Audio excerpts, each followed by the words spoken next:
Bien, nous poursuivons sur les forces centrales et dans cette seconde partie, nous allons nous intéresser aux aspects énergétiques. L'objectif, ça va être de montrer que on peut simplement, par l'aspect en étudiant l'énergie du système, essayer de déterminer le type de trajectoire possible. Donc on ne pourra pas tout résoudre de cette manière, mais on peut trouver déjà un certain nombre d'informations grâce à ces méthodes, et elles sont assez économiques en calcul par rapport à une méthode complexe de résolution.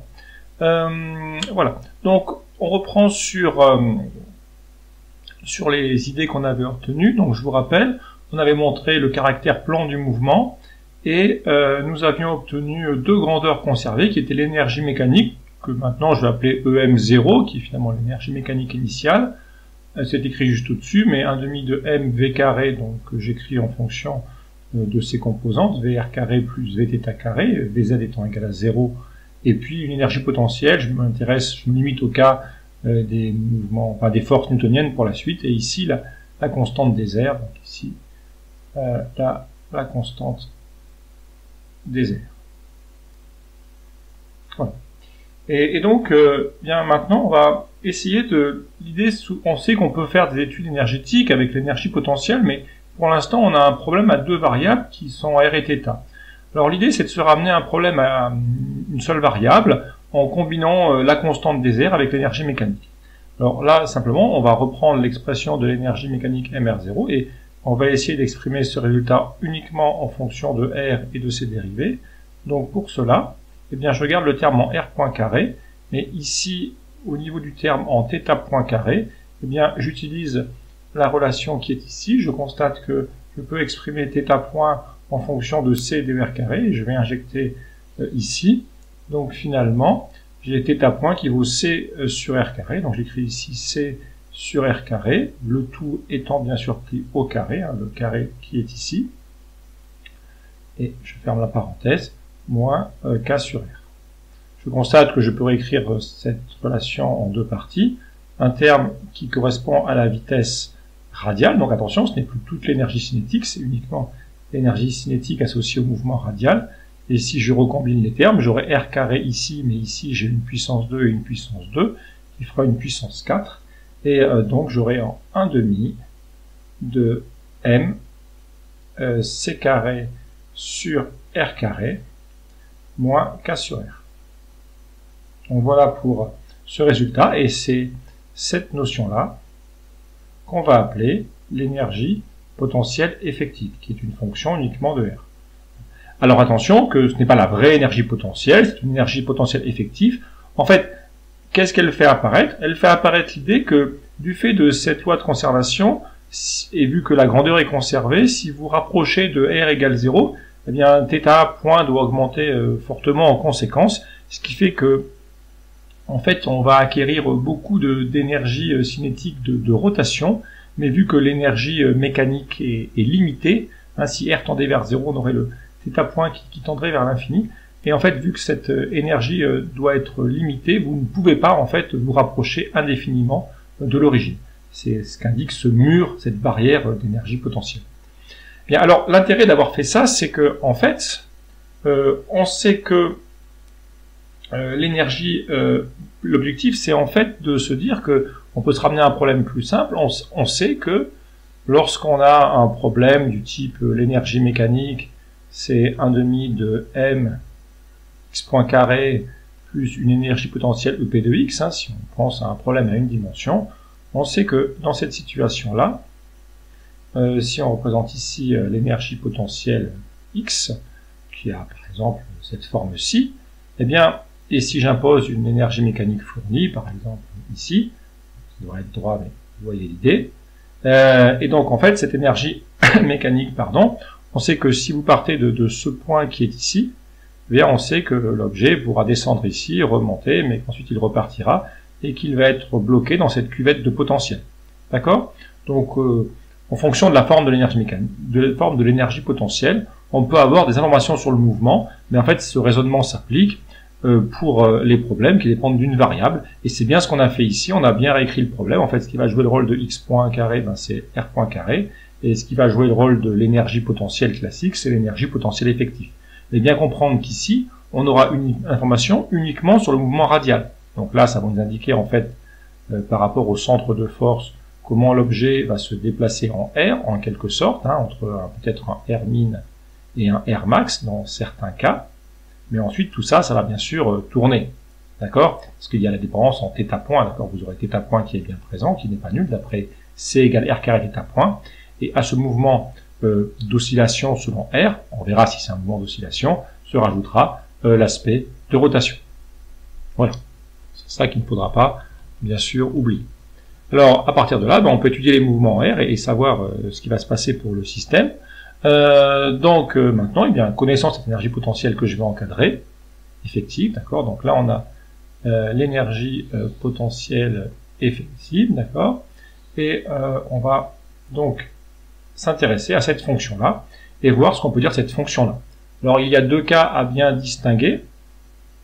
Voilà, donc la fonction est ici. Je vais commencer à m'intéresser aux premières situations. On va prendre un premier aspect. Alors, on va prendre un premier aspect, la situation où pour l'instant K est positif. Pardon. On va prendre K positif. Pardon. Je vais faire comme ça. Voilà. Et donc cette première situation, d'accord, K positif. Alors l'exemple très concret, c'est K égale G grand M petit m. C'est un cas d'une force attractive, la force gravitationnelle, ou alors l'interaction entre un proton et un électron. Alors, l'idée, c'est d'étudier la fonction qu'on a écrite juste au-dessus. Donc, je vais reprendre l'expression de la fonction EP effective de R, qui va jouer le rôle de EP de X. Et pour connaître le type de mouvement, il faut connaître la forme de l'énergie potentielle effective. Donc, il faut être capable d'étudier cette fonction. Donc, entraînez-vous à faire ça, parce que c'est toujours une difficulté pour les étudiants de tracer les fonctions. Donc, on va faire ça ensemble. Donc, on va factoriser un peu le terme. Et l'idée, c'est d'écrire ça de façon un peu plus simple. Donc, on va écrire K sur R. Je vais factoriser par ce terme-là, K sur R, hein, le terme qui est ici. Je vais écrire ici le moins 1, d'accord? Et puis, simplement, alors il faut que je corrige un petit peu. Je vais avoir ici 1 demi, donc je vais tout écrire d'abord, et puis je vais corriger, d'accord? J'aurai m c carré comme ceci. Je mets simplement un seul r, parce que j'ai déjà un r qui factorise, d'accord, pour obtenir le r carré qui est là. Mais en revanche, il faut que je corrige d'un k au dénominateur, d'accord? Et ainsi, si vous remultipliez k sur r par ce terme-là, vous obtenez bien le 1 demi de mc carré sur r carré. Et l'idée, c'est que cette chose-là que je vais mettre en rouge, cette partie-là, bien, c'est forcément une longueur parce que vous avez quelque chose sur R qui doit faire une grandeur sans dimension. Et donc, finalement, on peut tout réécrire.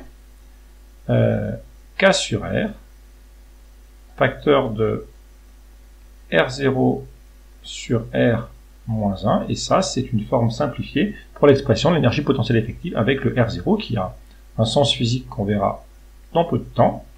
Pas n'importe quoi ce R0.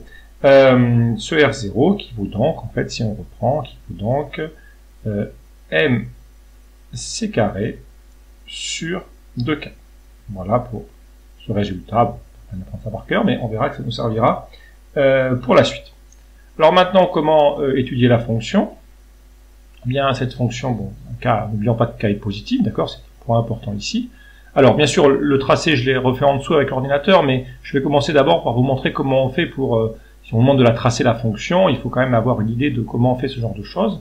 Donc, pour faire ce genre de choses, eh bien, l'idée, c'est de voir que la fonction, il y a deux termes, d'accord, il y a un terme en k r0 sur r carré, et un terme en moins k sur r. Et en fait, il y a deux situations limites, donc on peut commencer un peu le tracé.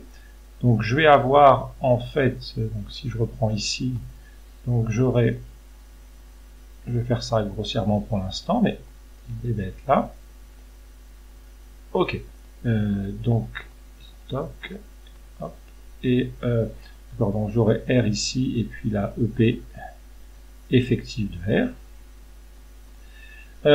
Alors, ce qu'on peut voir, c'est que forcément, K étant positif, aux valeurs de R très faibles, hein, quand R tend vers 0, l'énergie potentielle, elle va être en fait en K R0 sur R carré. C'est ce terme-là qui domine du fait de la puissance. Hein. Pensez à 1 centième, ben, là vous aurez 1 sur R donc qui fera 100 et 1 sur 100 au carré qui fait 10 000.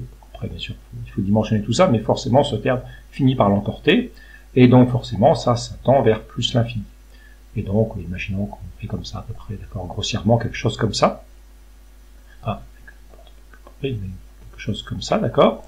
Et de l'autre côté, à l'autre extrémité, quand R tend vers plus l'infini, le terme qui va, disons, être le terme dominant dans la formule ou un équivalent, on peut dire, d'accord, c'est en moins K sur R, d'accord, c'est en fait un équivalent, d'accord, quand à grande valeur de R, et moins K sur R, on sait que ça tend vers 0, mais simplement ça tend vers 0 par valeur négative, d'accord, donc forcément à la fin on arrive quelque chose comme ça sur la fin. Et maintenant, alors on peut remarquer que déjà que EP en R0 ça fera 0, donc R0 ça va sûrement être une distance caractéristique du problème assez importante. Disons qu'on met R0 ici, d'accord, pour fixer les idées. Ça, ce sera R0. Et ensuite, il y a simplement besoin pour terminer d'évaluer la dérivée. Donc on va, pour terminer, donc on va se déplacer, on va faire ça ici, il reste un peu de place, on va pouvoir réussir à terminer dans ce petit parti-là. C'est un peu brûlant, on va s'en sortir. Si je calcule d de P sur d de R, bien sûr pour les valeurs de R positives, je vais obtenir donc moins K R0 fois 2 sur R3 et plus K sur R carré, et on voit assez facilement que cette dérivée, d'accord, EP' en 2 R0, d'accord, si on factorise, on verra que cette dérivée s'annule en 2 R0, je vais finir ici, EP' de R, si je factorise par K sur C', d'accord, K sur R carré, ça fait donc 1 moins 2 R0 sur R qui répond à la question. Vous avez une seule annulation, donc forcément, c'est dans les, vu la forme de la fonction, c'est forcément dans les négatifs. Donc disons, et c'est à 2 R0 que ça se produit, d'accord, ça ne peut pas être autrement. Donc si j'essaie de poursuivre de façon très très grossière la fonction, d'accord, on a quelque chose qui fait comme ceci. Bon, vous avez la courbe qui est mise en dessous, et voilà, et puis là on montre assez facilement, mais c'est marqué en dessous, là je vous laisse vérifier, mais on a ici la valeur en moins K sur 4 R0, il suffit simplement de appliquer la formule de EP de R pour 2 R0 qui est ici, d'accord, et vous trouvez moins 4 sur 4 R0. Donc voilà pour ce résultat. Alors maintenant je vais reprendre proprement. Bon, ça c'était le calcul, on va dire grossier. Enfin c'était l'important de savoir faire ça. Il est important de comprendre cette méthode-là, de savoir l'expliquer. Si on vous la demande à l'écrire à l'oral, de pouvoir la faire efficacement. Donc vous voyez l'intérêt de faire apparaître des termes sans dimension au lieu de traîner plein de coefficients. Maintenant on va expliquer tout ceci. Donc pour expliquer tout ceci, eh bien j'ai reproduit la fonction là. Donc attention à l'axe des abscisses, c'est bien ici, il n'y a pas forcément beaucoup de graduation, mais là on a l'axe des abscisses, d'accord. Et puis là l'axe des ordonnées, d'accord. Donc on aurait ici, si vous voulez, la flèche, et puis ici la flèche. Et maintenant j'ai fait 3 cas de figure. On imagine, on revient à cette idée d'un problème à une dimension, d'accord. Donc énergie mécanique qui va s'écrire 1/2 de R mr point carré à la partie cinétique de déplacement selon la radiale et l'énergie potentielle effective. Donc on est dans ce type de problème qui est ici, là, le type de problème qui est présenté ici. Et donc simplement, on a plusieurs cas de figure à traiter. Donc premier cas de figure, je vais passer en vert comme c'est marqué sur le schéma. Si on a une énergie mécanique qui est positive. Si vous avez une énergie mécanique 0, donc qui est positive, d'accord, on l'a fixé au départ positive, on verra comment faire tout à l'heure. Eh bien dans ce cas-là, vous voyez clairement que l'objet, d'accord, imaginons que vous lâchez d'une position minimale, alors il pourra peut-être s'approcher, il va faire comme ça, enfin, pardon, l'objet ici va simplement dérouler et s'éloigner, s'éloigner, s'éloigner, s'éloigner, s'éloigner. Alors ce qu'il peut faire de façon plus réaliste, c'est en fait que, parce qu'en fait vous avez toujours, en fait, vous voyez que cet objet est dans la situation en fait d'un mouvement de diffusion, donc là on est sur un mouvement de diffusion, d'accord. Et en fait, si l'objet arrive de l'infini, bon ben là vous avez en fait la partie, là c'est l'énergie potentielle effective, donc là vous avez le terme en 1/2 de m r point carré, d'accord, parce que le totalité fait l'énergie mécanique. Ici vous avez la valeur de l'énergie potentielle effective, et donc ici forcément vous avez la valeur de 1/2 de m r point carré, telle que l'énergie potentielle effective plus 1/2 de m r point carré fasse l'énergie mécanique. Et donc en fait, si l'objet par exemple arrive de l'infini, ben, on voit qu'il se déplace comme ceci, comme ceci, comme ceci, comme ceci, comme ceci, comme ceci. Il peut s'approcher jusqu'à une distance minimale, mais là il ne peut pas dépasser ce point-là, parce que arrivé en ce point-là, eh bien la difficulté pour lui, c'est qu'il vient d'atteindre la position la plus proche qu'il peut atteindre, parce qu'il n'a pas d'énergie. Enfin, on obtient le maximum, il a transféré toute son énergie cinétique radiale en énergie potentielle effective, et ensuite il repart dans l'autre sens. D'accord. Alors typiquement, ça représente ce type de mouvement. D'accord. C'est un mouvement hyperbolique. Donc c'est le mouvement diffusion. Plus exactement, ça c'est le cas hyperbolique. Et qu'est-ce que ça représente concrètement? C'est le cas de ce type de trajectoire. C'est typiquement une trajectoire. Donc je fais ça très grossièrement. Voilà, vous avez une particule, d'accord, qui ça c'est le centre de force. Elle va en fait, là vous auriez la distance minimale d'approche, R min. La particule arrive de l'infini. Alors, forcément, vous aurez une force attractive, on est dans les cas positifs, donc forcément, vous aurez une force attractive, et si vous dessinez la force, vous aurez forcément quelque chose qui va être dirigé comme ceci, vers le centre de force. Donc forcément, vous avez une courbure qui est comme ceci, qui est comme la force. Là, la particule est d'accord. Là, la partie est accélérée, on voit bien que l'énergie cinétique va augmenter, radial, pardon, jusqu'à et ensuite jusqu'à l'annulation, d'accord. Donc là vous avez l'accélération et là vous avez l'annulation de l'énergie cinétique radiale. C'est là où on a la distance minimale d'approche. Là c'est là où R point fera 0 et ensuite vous poursuivez la trajectoire comme ceci. Alors le deuxième cas de figure, d'accord. Alors ça se produit pour les EM positifs. À la limite, on peut presque inclure, donc il y a aussi le cas limite EM0, qui est aussi un cas de diffusion, parce que dans ce cas-là, si vous partez de ce point-là, par exemple, de ce point-là, vous pourrez dérouler, et atteindre jusqu'à l'infini, d'accord, mais avec une vitesse nulle. Donc le cas limite, c'est celui-ci, c'est aussi un mouvement de diffusion, mais c'est ce qu'on appelle le cas parabolique. C'est en fait la situation. Alors on le comprend facilement, parce que si on réécrit l'expression, d'accord, l'énergie mécanique valant, dans ce cas-là, l'énergie mécanique valant 1/2 de m r point, ou même, pardon, l'énergie cinétique complète, je vais écrire l'énergie complète, d'accord, voilà, je vais écrire l'énergie mécanique sous sa forme la plus classique, moins K sur R. Vous voyez bien que lorsque, eh bien, l'objet pour atteindre l'infini, mais vu qu'ici vous avez 0, eh bien quand vous êtes à l'infini, ce terme-là tend vers 0 à l'infini. Et donc vu que la somme doit faire 0, ben, la vitesse tend vers 0. Donc le mouvement parabolique, c'est la situation où vous pouvez atteindre l'infini, mais avec une vitesse nulle. Alors que dans le cas parabolique, vous allez jusqu'à l'infini et il vous reste de la vitesse. C'est-à-dire que vous avez suffisamment d'énergie pour vous arracher à l'attraction du corps et aller jusqu'à l'infini. C'est-à-dire que vous avez un moment de diffusion. Mais on y reviendra dans le cas de ce qu'on appelle la vitesse de libération.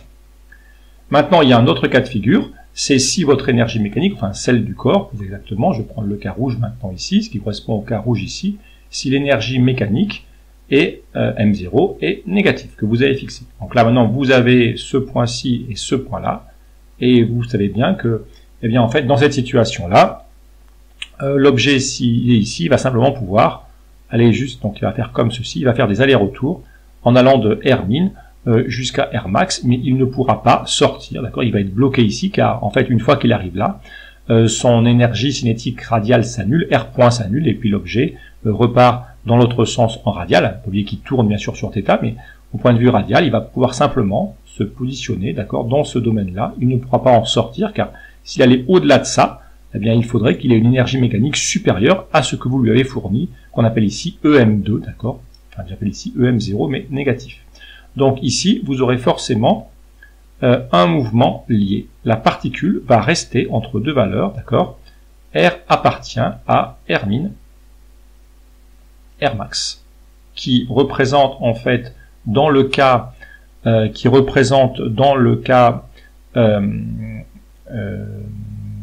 elliptique, au cas d'attraction, ce sera le cas, et dans le cas des forces en 1 sur R carré, c'est le cas elliptique, d'accord. Vous aurez en fait la situation en fait, ou par exemple pour la Terre, ce serait le périgée, enfin ce serait la distance du périgée à l'attracteur, et là, la distance, d'accord, du périgée, de l'attracteur au point le plus lointain, c'est-à-dire l'apogée. Donc ça, c'est le cas du mouvement lié, donc à retenir de façon importante. L'énergie mécanique est négative, on a forcément un mouvement lié et le mouvement est elliptique, d'accord, avec les valeurs minimales et maximales, telles que, en fait, on en reparlera, mais telles que, j'avance un peu, 2A égale R min plus R max. Et au niveau du cas où l'énergie mécanique est positive, d'accord, c'est l'autre grande situation, vous avez des mouvements de diffusion qui sont soit paraboliques, on va jusqu'à l'infini et la vitesse à l'infini n'est pas nulle, et on va jusqu'à l'infini, mais c'est la vitesse, c'est le cas limite où on approche l'infini avec une vitesse de plus en plus faible, mais on arrive à l'atteindre à la limite, mais avec une vitesse nulle. Donc voilà pour les idées. Alors il y a un cas particulier qu'on peut traiter, qui sera important parce qu'il est plus simple à traiter. C'est le cas particulier, vous voyez, où en fait on donne la valeur d'énergie minimale. Si vous êtes sur la courbe bleue, que j'ai appelée ici l'énergie mécanique 1, si vous donnez, en fait, si vous êtes en ce point-là, eh bien, vous êtes tenu de rester en ce point-là. Attention, ça ne veut pas dire que l'objet bouge pas. N'oubliez pas qu'il y a le mouvement de rotation. Mais si vous êtes dans la situation bleue, si vous fournissez l'énergie mécanique minimale, c'est-à-dire cette énergie mécanique-là, si l'énergie mécanique initiale vaut moins K sur 4 R0, dans ce cas-là, eh bien, vous avez finalement R qui est fixé, et qui est fixé à 2R0, qu'on peut appeler RC, si vous voulez, le rayon du cercle. Vous aurez une trajectoire circulaire, d'accord? Parce que simplement, si vous êtes là, vous ne pouvez pas, voilà, vous avez l'énergie mécanique qui est là, et en fait, vous êtes dans la situation où l'énergie potentielle effective sera toujours égale à l'énergie mécanique, et vous aurez toujours 0 pour l'énergie. Ça implique bien que forcément, l'énergie, le 1,5, alors pas l'énergie cinétique, hein, mais 1,5 de m r point carré, la partie radiale de l'énergie cinétique, 1,5 de m r point carré fait forcément 0. Parce que vous avez tout mis, en fait, dans l'énergie, dans l'énergie potentielle effective. Et donc, en fait, si R point vaut 0, ça veut dire que R ne change pas, et ça veut dire que dans ce cas-là, la solution, eh bien, c'est un cercle, c'est pas très bien fait ici, mais ça sera un cercle de rayons, deux rayons, pardon, le rayon qui sera, oups, je vais recommencer, le rayon, alors ça va tout effacer, d'accord, donc je vais repartir ici, hop. Ok, le rayon qui sera ici, je fais ça grossièrement, mais le rayon qui est là, c'est le RC, d'accord, ça sera RC. Voilà, et bien sûr, θ point ne sera pas nul, mais θ point vaudra C sur R carré, nous y reviendrons. Alors, donc, vraiment, les points à retenir, c'est vraiment ça, hein, c'est énergie mécanique positive, forcément un mouvement, énergie mécanique positive, forcément un mouvement de diffusion, énergie mécanique négative, forcément un mouvement lié, qui est en fait, alors on montre, hein, ce mouvement lié, on montre dans les cas des forces en 1 sur R carré que c'est un mouvement elliptique. Voilà. Alors si on va un tout petit peu plus loin, bon c'est des questions un peu plus techniques, mais on peut trouver plusieurs résultats. Alors on peut en fait trouver quelques résultats intéressants à partir de là. Je vais peut-être les faire, en décalant un petit peu la feuille. Voilà, on peut peut-être essayer de se décaler un peu par ici. On va se décaler un peu par ici, puis on va compléter un tout petit peu l'étude en voyant deux cas particuliers qui ne sont pas inintéressants. Alors je vais commencer avec le cas du cercle qui était en bleu. Donc si je reprends là la formule qui est ici, d'accord, j'ai EM0 qui vaut moins K sur 4R0. Alors simplement 4R0, je vais l'écrire moins K sur 2 fois 2R0, parce que je vous rappelle que le rayon du cercle c'est 2R0. Donc vous voyez la signification de R0. R0 c'était la moitié du cas circulaire par exemple. Et ça fait 2 sur RC. Et si maintenant je remplace par moins G grand M petit m sur 2 RC, j'ai retrouvé l'énergie mécanique hein, qui vaut, enfin la formule EM égale moins G grand M petit m sur 2R avec R, le rayon du cercle que j'appelle ici RC. Donc ça démontre l'énergie mécanique dans le cas circulaire. Alors on pourrait se dire, est-ce qu'on peut trouver le cas général? Oui, on peut faire le cas général, je ne vais pas le faire entièrement, mais l'idée serait celle-ci. Hein. vous mettez une certaine énergie mécanique, donc vous mettez une énergie mécanique qui doit bien être négative, d'accord, ça c'est important, et vous dites que, eh bien, l'énergie mécanique, ça vaut bien sûr 1/2 de m r point carré plus l'énergie potentielle effective de R, et en fait, R1 et RE, ils vérifient quoi? R1 et Rmin et Rmax, pardon, j'ai appelé ça Rmin et Rmax, Rmin et Rmax doivent vérifier, voyez voir ici, vous voyez bien que à Rmin, l'énergie potentielle effective atteint l'énergie mécanique, et donc il n'y a plus d'énergie cinétique radiale. Et de la même façon, ici. D'accord? Donc forcément, Rmin et Rmax, c'est là où EP effectif croise EM0. Donc forcément, R1, Rmin, je vais y arriver, Rmin et Rmax, ils sont tels que, et bien forcément, vu que c'est les valeurs limites de Rmin et Rmax, c'est forcément tel que R point vaut 0. Hein, c'est une autre façon de le voir aussi. Les points d'extrémalité radiale sont forcément les points de R point égale 0, sinon vous continuez à vous éloigner ou vous approcher, donc c'est pas Rmin et Rmax. Et finalement, on a donc ceci, c'est que, je vais appeler ça, donc vous cherchez en fait vous cherchez les RI tels que EP effectif en RI égale EM0. Mais si on reprend la formule qui était écrite ici pour l'énergie potentielle effective, que je dois avoir quelque part, donc qui était en fait ici, on peut reprendre K sur R, R0 sur R-1, donc je vais la réécrire ici. Donc j'avais ici que ça faisait, je cherche les RI tels que K sur RI, facteur de R0 sur RI moins 1 égale EM0. Et si vous multipliez cette expression par RI carré, vous allez obtenir une expression, je ne sais pas le détail du calcul, mais forcément vous aurez un polynôme de degré 2 qui sera de la forme A RI carré plus BRI plus D, je peux passer pour pas confondre avec l'ensemble des R égale 0, donc c'est pas très compliqué à faire, hein, vous trouverez un polynôme du second degré, et si l'énergie mécanique 0 est bien négative, vous aurez dans le cas général deux solutions, vous aurez RI qui aura deux valeurs, d'accord, moins B plus ou moins racine de B carré moins 4AD sur 2. Et en fait, ça c'est quoi? Ben, ce sera, enfin, plus ou moins, pardon. Et donc ça, ce sera en fait le Rmin et le Rmax. Et une fois que vous avez le Rmin et le Rmax, eh bien vous pouvez calculer 2A. Vous aurez que 2A, c'est Rmin plus Rmax. Et en fait, c'est là que vous montrez que ça va faire, en fait, vu qu'on doit à la fin, on sait qu'on va trouver que EM c'est moins G grand M petit m sur 2A, et bien ça va forcément donner moins G grand M petit m sur l'énergie mécanique. L'idée simplement, c'est de utiliser par exemple la somme des racines, il y a des formules hein, vous savez ça mieux que moi, sur les polynômes, sur les sommes des racines, et vous pouvez trouver cette formule-là. Donc en fait, c'est comme ça, bon, c'est pas forcément à savoir par cœur, mais c'est comme ça qu'on démontre en fait l'énergie mécanique dans le cas général elliptique, mais on le reverra d'une autre façon, mais ce qui est fondamental de savoir faire, mais d'une autre façon, on le reverra plus tard, l'énergie mécanique dans le cas circulaire, et souvent on vous demande d'admettre le résultat dans le cas elliptique, mais la démonstration est ici. Voilà comment on la poursuit. Donc la démonstration, c'est on cherche les positions extrémales telles que l'énergie potentielle effective égale l'énergie mécanique. Donc ça, c'est des choses assez complètes sur la question. Donc là, on a déjà pas mal avancé. Et là, maintenant, il nous reste un cas. Alors, j'ai un peu triché parce que j'ai commencé à utiliser ça, donc je vais décaler ça, parce que je me suis un peu décalé. Donc, est-ce que j'arrive à récupérer cet objet? Peut-être pas. Ah, oups. Ah, non, oups. C'était pas une bonne chose à faire. Je vais savoir comment il faut faire. C'est pas comme ça qu'il faut faire. Faire plutôt comme ça, d'accord. Je prends cet objet, je vais le mettre là, puis je vais continuer ici. Donc, maintenant, je me replace où il faut, d'accord. Et on fait maintenant. Alors ça, c'est vraiment le cas important. Hein. Tout ce que j'ai fait là, c'est vraiment le cas le plus classique. Il y a un autre cas de figure quand même étudié, c'est le cas répulsif.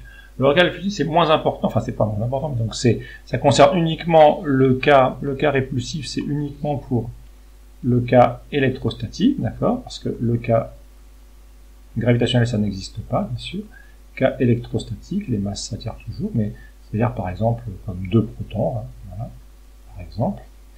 Eh bien, dans ce cas-là, c'est beaucoup plus rapide, parce que si on reprend l'expression de si K est négatif, je reprends l'expression de l'énergie mécanique, on sait que c'est 1/2 de M R donc on avait trouvé R point carré bien sûr, plus le terme d'énergie potentielle effective, c'est lui qui change, mais il fera en fait, donc on avait trouvé M C carré sur 2R carré, moins K sur R, mais si K est négatif, il peut être intéressant de l'appeler moins valeur absolue de K, et donc on voit que dans ce cas-là, l'énergie potentielle effective, d'accord, elle va valoir en fait M C carré sur 2R carré, donc le moins et moins se simplifie, plus valeur absolue de K sur R, et ça c'est toujours strictement positif. Et dans ce cas-là, vous aurez uniquement des mouvements de diffusion, d'accord. Donc vous allez vous retrouver uniquement dans cette situation-là. Si on trace la courbe, vous voyez, en fait, on peut voir ça. Bon, cette fonction va être positive, d'accord. Et donc, ce qui va se passer, c'est que quand R tend vers 0, ben, forcément, elle va tendre vers l'infini, d'accord. Quand R tend vers 0, là, les deux termes tendent vers l'infini. Et puis, quand R est une fonction strictement décroissante de R, les deux fonctions sont strictement décroissantes en fonction de R, et elles tendent vers 0 à l'infini. Donc, forcément, ici, vous partez sur une forme comme ceci, hein, si on fait un tout petit schéma. Vous allez forcément avoir R en fonction de EP effectif de R. Vous avez forcément ici quelque chose comme ça, ici quelque chose qui fait comme ça, et puis si on rejoint les termes, c'est une fonction strictement décroissante, bon, c'est beaucoup mieux fait ici, mais vous avez les résultats. Donc vous voyez, là, cette courbe-là qui est en noir, c'est bien EP effective, donc ça c'est la courbe-là. Donc je fournis forcément l'énergie mécanique, parce que vu que l'énergie, on voit bien que ce terme-là étant toujours positif, ben, ce terme-là étant aussi toujours positif, il nous faut, ou positif ou nul, mais il nous faut prendre que des énergies mécaniques qui seront elles-mêmes positives, d'accord. Donc je considère une énergie mécanique quelconque, et simplement, si l'objet arrive de l'infini, il pourra s'approcher, et au fur et à mesure où il s'approche, on voit que son énergie potentielle effective augmente, au détriment de l'énergie cinétique radiale, et donc comme ceci, et une fois qu'il arrive en ce point-là, eh bien, il a transformé toute son énergie cinétique radiale en énergie potentielle effective, et en ce point-là, où l'énergie mécanique atteint EP, on va forcément avoir R point qui sera égal à 0, et lorsque R point égale à 0, c'est ce qu'on va appeler la distance minimale d'approche. Et ensuite, il ne faut pas oublier que θ point, lui, ne s'annule pas, et donc dans ce cas-là, ben, vous repartez ensuite dans l'autre sens, comme ceci, parce que vous vous éloignez à nouveau, et vous repartez à l'infini. Donc le point très important, c'est que vous ne pouvez pas avoir, c'est uniquement de la diffusion. Donc là, c'est mouvement de diffusion à coup sûr. Donc par exemple, même si l'objet arrive de très loin, donc faisons un exemple concret. Mettons le centre de force ici, considérons une charge Q1 qui est positive, et considérons maintenant le cas d'un objet qui arrive à grande distance, donc il est pour l'instant à grande distance, par rapport, par exemple, à ce qu'on avait déterminé tout à l'heure, par exemple le R0 précédent qu'on avait trouvé, et imaginons qu'on arrive comme ceci, donc ça c'est 2.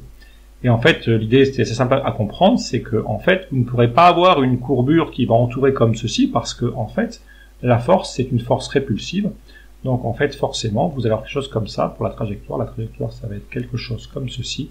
La force est répulsive, donc si vous comparez au cas d'avant, hein, ici la force sera quasiment comme ceci.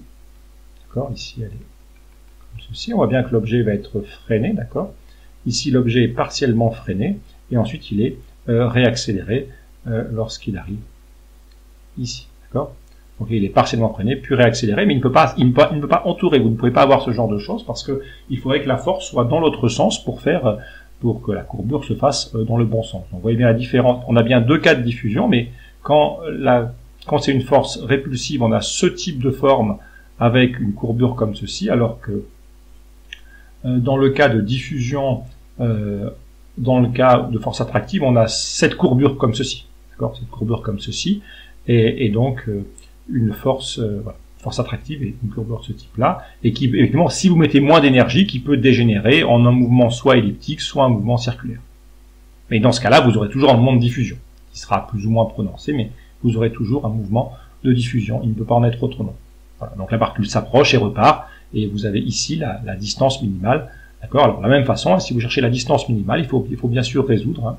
On peut dire un dernier mot, mais la distance minimale, c'est ce que j'ai écrit ici, c'est le R point égale 0. Donc pour trouver la distance minimale, encore une fois, le R min, d'accord, il est tel que le R min, il est tel que, en ce point-là, R point vaut forcément 0, parce que c'est le minimum, d'accord, et donc forcément, vous aurez que l'énergie mécanique que vous avez fournie devra être égale à l'énergie potentielle effective que vous avez, et donc ça vous permet de résoudre R min, et de trouver la valeur de R min. Donc, voilà pour ceci à ce stade, et on va poursuivre ensuite, donc sur les cas, là c'était vraiment le cas le plus théorique, hein, où on va vraiment étudier de façon formelle les mouvements. Donc retenez au moins en fonction du signe de l'énergie mécanique positive, toujours un mouvement de diffusion, énergie mécanique négative, un mouvement lié, avec la dégénérescence dans le cas du cercle, et simplement bien distinguer les deux cas de diffusion, soit un cas attractif qui va s'enrouler autour mais qui a trop d'énergie pour être capté par l'attracteur, soit un cas répulsif qui ne fait que s'approcher pour repartir à coup sûr. Voilà pour les principaux résultats. Donc dans la suite, on va appliquer ça à des choses plus concrètes et on va, partant de ces résultats très généraux, essayer de retrouver certains cas particuliers. Voilà, pour les plus à l'aise, quand même, vous pouvez vous intéresser à cette partie-là, qui reprend de façon assez complète la façon donc, de déterminer l'énergie mécanique dans le cas, enfin de trouver la formule de l'énergie mécanique dans le cas elliptique. Voilà pour cette seconde partie.